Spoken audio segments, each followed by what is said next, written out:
లాటరీలో మద్యం దుకాణాలు దక్కించుకున్న వాళ్ళు ఆదాయం లేదని ఇప్పుడు లబోదిబోమని ఏడుస్తున్నారు. లాటరీల దుకాణాల్లో దక్కించుకున్నామన్న ఆనందం వాళ్ళ దగ్గర ఎంతో కాలం నిలవడం లేదు. మద్యం షాపులు దక్కాయంటే ఇక ఆదాయానికి అంతే ఉండదని చాలామంది వ్యాపారులు సంబరపడ్డారు. తీరా వ్యాపారంలో దిగాక అసలు విషయం బోధపడుతోంది. కూటమి సర్కారు తీసుకొచ్చిన నూతన మద్యం పాలసీలో 20% మార్జిన్ ఇస్తామని పేర్కొంది. అయితే ఆచరణలో చూసినప్పుడు ఆ 10% మార్జిన్ కూడా మించడం లేదని వ్యాపారులు ఆవేదన వ్యక్తం చేస్తున్నారు. దీంతో తాము వ్యాపారం ఏ విధంగా చేయాలని ప్రశ్నిస్తున్నారు. ఇంత తక్కువ మార్జిన్కి అయితే మద్యం దుకాణాలు మూసుకోవాల్సి వస్తుందని కూడా వాళ్ళు చెప్తున్నారు. లేదా నష్టానికి దుకాణాలు నడపాల్సి వస్తుందని కూడా వారు అంటున్నారు. ఈ నేపథ్యంలో మద్యం దుకాణాలు ప్రారంభించి నెల కూడా కాకుండానే అప్పుడే వ్యాపారులు ఆందోళన మొదలుపెట్టారు.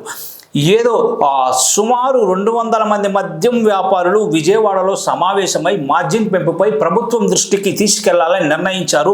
మద్యం పాలసీలో పేర్కొన్నట్లు 20% మార్జిన్ ఇవ్వాలని వాళ్ళంతా ఇప్పుడు పట్టుబడుతున్నారు. వివిధ రకాల పన్నులు తమపై మోపి ఆదాయంలో భారీ కోత విధించడంపై దుకాణదారులు ఇప్పుడు తీవ్ర ఆగ్రహం అయితే వ్యక్తం చేస్తున్నారు. ఏదో ఊహించుకొని పెద్ద మొత్తంలో ప్రభుత్వానికి డబ్బు చెల్లించి షాపులు దక్కించుకోగా ఇప్పుడేమో ఆదాయం కూడా కిక్కు లేకుండా పోయిందని అంటున్నారు. మరి ప్రభుత్వం దీనిపై ఏం చేస్తుందో చూడాలి.